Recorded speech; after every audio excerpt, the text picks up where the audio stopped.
കോൺഗ്രസ് പുനഃസംഘടന, കോൺഗ്രസിനകത്തെ തമ്മിലടി, കോൺഗ്രസ് എന്ന് പറയപ്പെടുന്നത് ഇനി ഒരിക്കലും ഈ സംസ്ഥാനത്തു നിന്നല്ല രാജ്യത്തെ ഉണ്ടാകില്ല.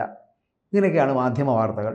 ഒപ്പം തന്നെ പല പ്രതിപക്ഷ പാർട്ടികളും കോൺഗ്രസിനെ എഴുതിത്തള്ളുകയാണ്. സത്യത്തിൽ എനിക്ക് തോന്നിയിട്ടുള്ളൊരു വികാരം, പലപ്പോഴും ഞാൻ കോൺഗ്രസിനെക്കുറിച്ച്, കോൺഗ്രസ് പാർട്ടിയുടെ നിലപാടുകളെക്കുറിച്ച്, കോൺഗ്രസിൻ്റെ നേതാക്കന്മാരെക്കുറിച്ചൊക്കെ നിശിതമായി വിമർശിക്കുന്ന ഒരു മാധ്യമപ്രവർത്തനം കൂടിയാണ്. കെ.സി. വേണുഗോപാലിനൊക്കെ ഞാൻ അത്തരത്തിൽ വിമർശിച്ചിട്ടുണ്ട്. പക്ഷേ എനിക്ക് തോന്നിയിട്ടുള്ള ചില കാര്യങ്ങൾ, ഇത്രയും സമ്പന്നമായ രാഷ്ട്രീയ നേതാക്കന്മാരെ കൊണ്ട് നിറഞ്ഞ ഒരു പാർട്ടിയാണ് കോൺഗ്രസ്. പക്ഷേ ആ കോൺഗ്രസിനെ നയിക്കാൻ പറ്റിയ ഒരു നേതാവില്ല എന്നുള്ളതാണ് ആ പാർട്ടിയെ അഭിമുഖീകരിക്കുന്ന ഏറ്റവും വലിയ പ്രശ്നമായിട്ടാണ് എനിക്ക് തോന്നിയിട്ടുള്ളത്.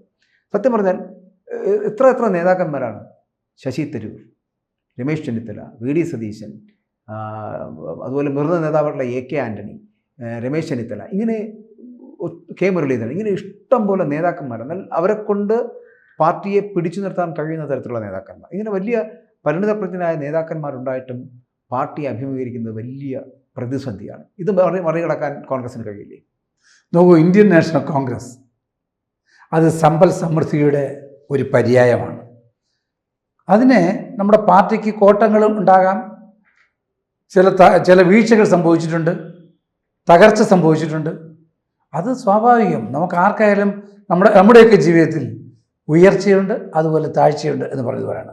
ഇന്ത്യൻ നാഷണൽ കോൺഗ്രസ് ഒരു നമ്മളൊക്കെ പറയാറുണ്ട്, നമ്മുടെ സഹപാഠികളോട് ഒരു ദൈവവിശ്വാസമുള്ള, ദൈവാധീനമുള്ള ഒരു പാർട്ടിയാണ്.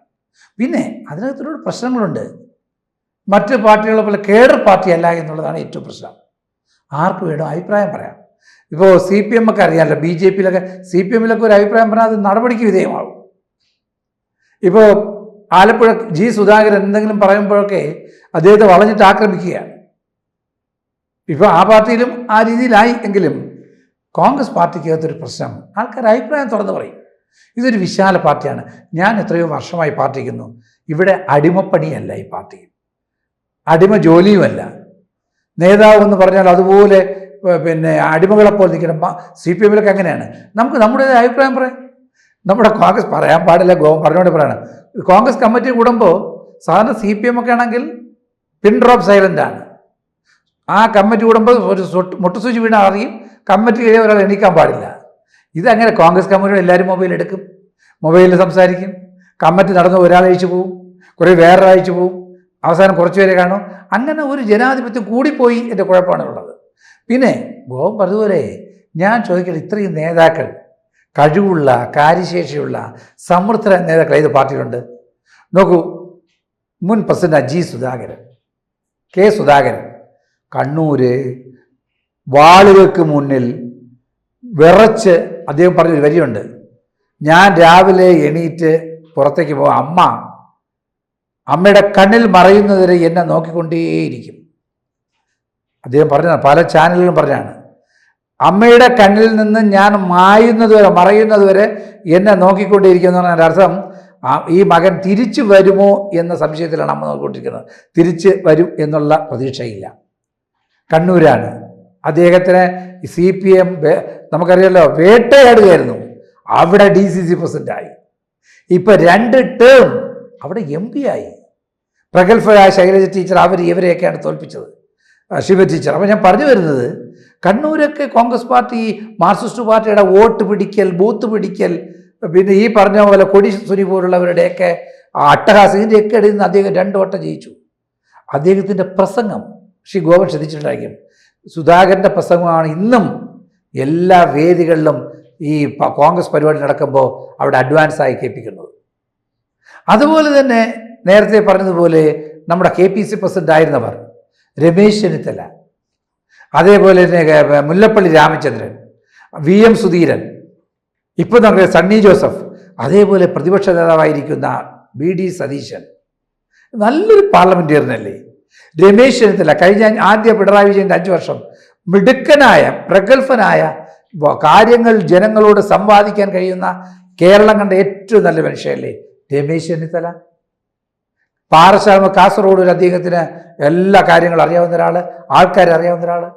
ഇപ്പോൾ നിയമസഭയിൽ വി.ഡി. സതീശൻ, ഇത് ഭംഗിയായ കാര്യങ്ങൾ. അത് ഞാൻ ചോദിക്കട്ടെ, ഇവിടുത്തെ പ്രതിപക്ഷത്തിന് പ്രതിപക്ഷ നേതാവിനെതിരെ പാർലമെന്റേറിയൻ എന്നുള്ളതിൽ ഒരു അപരാധം പറയാൻ കഴിയുമോ, ഒരു കുറ്റം പറയാൻ കഴിയുമോ?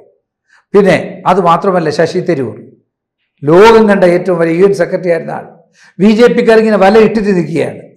സത്യം പറഞ്ഞാൽ എൻ്റെ അടുത്ത് തന്നെ ഒരുപാട് BJP ചോദിച്ചിട്ടുണ്ട്, CPM കോൺഗ്രസ് വിടൂ എന്ന് പറഞ്ഞാൽ വല ഇട്ടിട്ട് നിൽക്കുകയാണ്. നമ്മൾ മീനകത്ത് കയറാൻ വേണ്ടി വല ഇട്ടിട്ട് നിൽക്കുകയാണ്.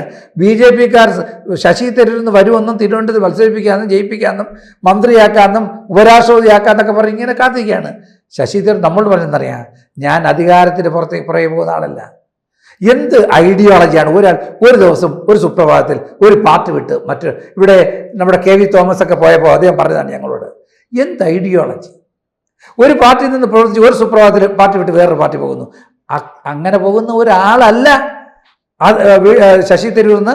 ഒരു കോൺഗ്രസ് ഞാനൊരു അടുത്ത ബന്ധമുള്ള ആളാണ്. ശശി തരൂർ ഒരു കാരണവശാലും കോൺഗ്രസ് വിട്ട് BJP പോകില്ല. എന്നേ പോകാമായിരുന്നു. അദ്ദേഹം കോൺഗ്രസ് പ്രസിഡന്റ് തെരഞ്ഞെടുപ്പിൽ പ്രസിഡന്റ് സ്ഥാനാർത്ഥിയായി മത്സരിച്ച ആളാണ്. അദ്ദേഹത്തിന് കോൺഗ്രസ് വിട്ട് BJP പോയാൽ മതി, അവിടെ ഉന്നത സ്ഥാനം. ഞാൻ അതാണ് BJPക്കാർ, നരേന്ദ്രമോദി ഉൾപ്പെടെ താഴെയുള്ളവർ അദ്ദേഹത്തിൽ നിന്ന് വരും. അദ്ദേഹം യൂസ്ലെസ് ആണെങ്കിൽ, ഉപയോഗശൂന്യനാണെങ്കിൽ അദ്ദേഹത്തിന് വേണ്ടി കാത്തിരിക്കില്ല. ശരിയാണ്. ഇത്തരത്തിലുള്ള പരിണതപ്രജ്ഞനായ നേതാക്കൾ K മുരളീധരൻ പറഞ്ഞില്ല, മുരളീധരൻ K കരുണാകരന്റെ മകൻ എന്ന് മാത്രമല്ല, അദ്ദേഹം എത്രയോ പ്രാവശ്യം MP ആയി കേരളത്തിലുടനീളം. ഇന്നും K മുരളീധരന്റെ വോയിസ് മാധ്യമങ്ങൾ കാത്തിരിക്കുകയാണ്. തീർച്ചയായിട്ടും ഞാനതാണ് പറഞ്ഞത്, ഇത്തരത്തിലുള്ള നേതാക്കന്മാരുണ്ട്. പക്ഷേ ചിലപ്പോൾ ഈ 10 വർഷത്തെ ഭരണം, CPMന്റെ ഭരണം കാരണം തന്നെ ചിലപ്പോൾ മറ്റൊരാൾ ഭരിക്കട്ടെ എന്ന് ചിന്തിക്കുന്നുണ്ടെങ്കിൽ അത് കോൺഗ്രസ് ആയിരിക്കും, അല്ലെങ്കിൽ UDF ആയിരിക്കും. ആ UDF വരണമെന്ന് ആഗ്രഹിക്കുന്ന ഒരു നല്ല വിഭാഗം ജനങ്ങളുണ്ടായിരിക്കാം. ആ ജനങ്ങൾ പക്ഷേ ആഗ്രഹിക്കുന്ന തരത്തിലേക്ക് നിങ്ങളുടെ നേതാക്കളടക്കം പ്രവർത്തിക്കുന്നില്ല എന്നുള്ളതാണ് ഏറ്റവും വലിയൊരു പരാതി എന്ന് പറയുന്നത്.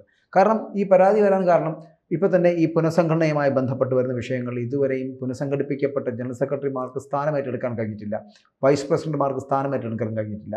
ഇതൊക്കെ ഈ പറഞ്ഞ പ്രതിപക്ഷ നേതാവിനെക്കുറിച്ച് മറ്റൊന്നും പറയാനില്ല. കാരണം അത്രത്തോളം പ്രഗത്ഭനായ ഒരു നേതാവ് തന്നെയാണ് VD സതീശൻ എന്ന് പറയുന്നത്. VD സതീശനെ മാറ്റി നിർത്തി ഒന്നും പറയേണ്ട ആവശ്യമില്ല. പക്ഷേ ചില തീരുമാനങ്ങൾ കുറച്ചുകൂടി കടുംകട്ടിയായി പോകുന്നുണ്ടോ, അത് പാർട്ടിക്ക് പലതരത്തിലുള്ള ബുദ്ധിമുട്ടുകൾ ഉണ്ടാക്കുന്നുണ്ടോ എന്നുള്ളത് കൂടി അദ്ദേഹം മനസ്സിലാക്കേണ്ടതല്ലേ. അതുകൊണ്ടല്ലേ അദ്ദേഹത്തിൻ്റെ ഈ ഒരു പിടിവാശി കാരണമല്ലേ ഇപ്പോൾ ഇവർക്ക് സ്ഥാനം ഏറ്റെടുക്കാൻ കഴിയാതായി പോകുന്നതും. ഒപ്പം തന്നെ ഇപ്പോൾ ആ സെക്രട്ടറി സ്ഥാനത്തേക്ക് ഏകദേശം 140 വരെ ഓരോ നിയോജക മണ്ഡലത്തിലും ഓരോ സെക്രട്ടറിമാരെന്നുള്ള നേരത്തിൽ കൊണ്ടുവരികയും ചെയ്യുന്നുണ്ട്. ഇതൊക്കെ കൊണ്ട് ശാശ്വതമായ പരിഹാരം ഉണ്ടാകുമെന്ന് തോന്നുന്നുണ്ടോ? അല്ല, ഗോവൻ പറഞ്ഞതൊന്നും നമ്മൾ ലിസ്റ്റൊന്നും പുറത്ത് വന്നില്ലല്ലോ. നമ്മൾ അറിയാത്ത കാണാത്ത കാര്യങ്ങൾ പറഞ്ഞിട്ട് കാര്യമില്ല, അതൊക്കെ നമുക്ക് കാത്തിരിക്കാം. പക്ഷേ കോൺഗ്രസ് പ്രവർത്തിക്കുന്നില്ല എന്ന് ഒരിക്കലും പറയരുത്. രമേശ് ചെന്നിത്തല പ്രവർത്തിക്കുന്നില്ല ഞാൻ പറഞ്ഞില്ല. 59 ജനറൽ സെക്രട്ടറിമാർ, 13 വൈസ് പ്രസിഡന്റുമാർ, ഇങ്ങനെ ഏകദേശം 72 പേർക്ക് അധികാരം ഇതുവരെ കൈമാറിയിട്ടില്ല. അതിനകത്ത് ഇവിടെ 140, ഞാനീ പറയുന്നത് 140 എന്നുള്ളത് നടക്കാൻ പോകുന്ന കാര്യമാണ്. ഏതാനും ദിവസങ്ങളിൽ തന്നെ ഇവർ ചാർജ് ഏറ്റെടുക്കുകയും കാര്യങ്ങൾ മുന്നോട്ട് പോവുകയും ചെയ്യും. ഞാൻ പറഞ്ഞല്ലോ, ഇതൊരു കേഡർ പാർട്ടിയല്ല. എല്ലാവർക്കും അഭിപ്രായം പറയാം. VD സതീശൻ അദ്ദേഹത്തിൻ്റെതായ, രമേശ് ചെന്നിത്തല അദ്ദേഹത്തിൻ്റെതായത്, അതുപോലെ KPC പ്രസിഡന്റ്. അപ്പോൾ ഈ പാർട്ടി ഇങ്ങനെ എല്ലാവരുടെ അഭിപ്രായം കൊണ്ട് അടിയന്തരമായി ഡൽഹി വിളിച്ചിട്ടുണ്ട്. അവരെല്ലാം ഇന്ന് ഡൽഹിയിലാണ്. ഡൽഹിയിൽ ഈ ഭാരത് വരാൻ പോകുന്ന 2 തെരഞ്ഞെടുപ്പ് നേരിടേണ്ടതിൻ്റെ തന്ത്രങ്ങൾ മെനയുന്നതിലേക്ക് ഇവിടെ വിളിച്ചിട്ടുണ്ട്. എന്തായാലും അതിനകത്തൊരു ആശങ്ക വേണ്ട. കേരളത്തിലെ പാർട്ടി പുനഃസംഘടന എത്രയും വേഗം അത് പൂർത്തിയാവും. അതേപോലെ പഞ്ചായത്ത് തിരഞ്ഞെടുപ്പ്, അത് പാർട്ടി ഏറ്റെടുത്ത ഒരു തിരഞ്ഞെടുപ്പാണ്. ഭംഗിയായിട്ട് പഞ്ചായത്ത് തിരഞ്ഞെടുപ്പിൽ ബഹുഭൂരിപക്ഷം പഞ്ചായത്തുകൾ, മുനിസിപ്പാലിറ്റി കോർപ്പറേഷൻ കോൺഗ്രസ് വരാനുള്ള പ്രവർത്തനങ്ങളുമായി മുന്നോട്ട് പോകുന്നു. ഈ സർക്കാരിനെതിരെ, LDF സർക്കാരിനെതിരെയുള്ള ഒരു കുറ്റപത്രം തയ്യാറാക്കി എല്ലാ വാർഡുകളിലും മണ്ഡലം കോൺഗ്രസ് കമ്മിറ്റികളുടെ നേതൃത്വത്തിൽ കൊടുത്തു കഴിഞ്ഞു. പാർട്ടി സുശക്തമാണ്. ഗോപുരാനത്ത് വിഷമം വേണ്ട. ഈ നേതാക്കൾ ഉള്ളിടത്തോളം കാലം ഈ പാർട്ടി അധികാരത്തിൽ വരും. ഈ പാർട്ടി അധികാരത്തിൽ വന്നാൽ ഇപ്പോൾ ഇരിക്കുന്ന മന്ത്രിസഭയിലെ മന്ത്രിമാർ പോലെ ആയിരിക്കില്ല. നമ്മൾ ഈ പറഞ്ഞ പേരുകളുള്ള മന്ത്രിമാർ കഴിവും കാര്യശേഷിയുള്ളതായിരിക്കും. കേരളത്തിലൊരു ഭരണമാറ്റം ഉണ്ടായാൽ കേരളം കണ്ട ഏറ്റവും നല്ല ഒരു ഭരണം കാഴ്ചവെക്കാൻ കോൺഗ്രസിന് കഴിയും. അല്ല, ആ ഭരണം കാഴ്ചവെക്കുന്നത് തന്നെയാണ് ഈ പറയുന്ന ചിലപ്പോൾ പൊതുസമൂഹം ആഗ്രഹിക്കുന്നതും. ആയിക്കോട്ടെ, പക്ഷേ ഇത്തരത്തിലുള്ള തമ്മിലടി കാരണമാണ് ഈ പ്രശ്നം ഉണ്ടായിക്കൊണ്ടിരിക്കുന്നത്. ആ തമ്മിലടിക്കുള്ള പരിഹാരമായിരിക്കും ഡൽഹി യാത്ര. അല്ല, തമ്മിലടിയൊന്നും ഇല്ലെന്നേ, അതൊക്കെ നിങ്ങളുടെ മാധ്യമ സൃഷ്ടിയാണ്. പിന്നെ ഞാൻ ഒരു കാര്യം പറയാം, മാധ്യമങ്ങൾക്ക് എപ്പോഴും കോൺഗ്രസിന്റെ പറയാൻ അടക്കം എളുപ്പമാണ്. നിങ്ങൾ എന്തുകൊണ്ട് രാജീവ് ചന്ദ്രശേഖരൻ ഇവിടെ BJPയുടെ സംസ്ഥാന പ്രസിഡന്റ് ആക്കി ചോദിക്കുന്നില്ലല്ലോ? എന്തിന് സുരേന്ദ്രനെ മാറ്റി? രാജീവ് ചന്ദ്രശേഖരന്റെ പുറകിൽ വരുന്ന അഴിമതി എന്ന് പറഞ്ഞാൽ കോടികളാണ് കർണാടക വസ്തു വിറ്റ് റിയൽ എസ്റ്റേറ്റ് വഴി സർക്കാരിലേക്ക് വസ്തു എഴുതി വാങ്ങി അതിനെ വിറ്റ് പൈസ ആക്കിയാണ് BJPയുടെ സംസ്ഥാന പ്രസിഡന്റ്. നോക്കണം, വസ്തു സർക്കാരിൻ്റെ ഭാഗത്തെ BJP ഗവൺമെൻറ്റിനെ വഴി വാങ്ങുകയും അതിനെ വിറ്റ് പൈസ ആക്കിയത് അത് നിങ്ങൾ ചർച്ച ചെയ്യുന്നില്ല. നിങ്ങൾ രാജീവ് ചന്ദ്രശേഖരനെതിരെ, സുരേന്ദ്രനെതിരെ, V മുരളീധരൻ്റെ പറയും പോകുന്നില്ല, G സുധാകരൻ്റെ പറയും പോകുന്നില്ല. നിങ്ങൾക്ക് പിന്നെ കോൺഗ്രസ്സുകാർക്ക് തെറ്റുണ്ട്, ഞാൻ സമ്മതിക്കുന്നു.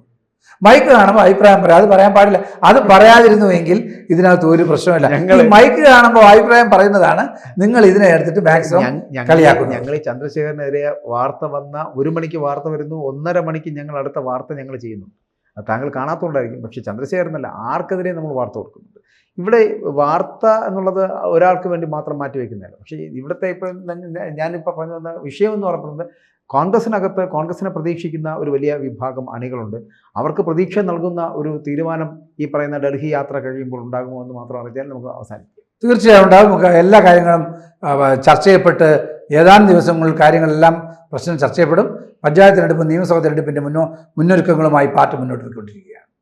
കൂടുതൽ വാർത്തകളും വിശേഷങ്ങളും നിങ്ങളിലേക്ക് എത്താൻ ABC മലയാളം സബ്സ്ക്രൈബ് ചെയ്യുക, ബെൽ ബട്ടണും അമർത്തുക.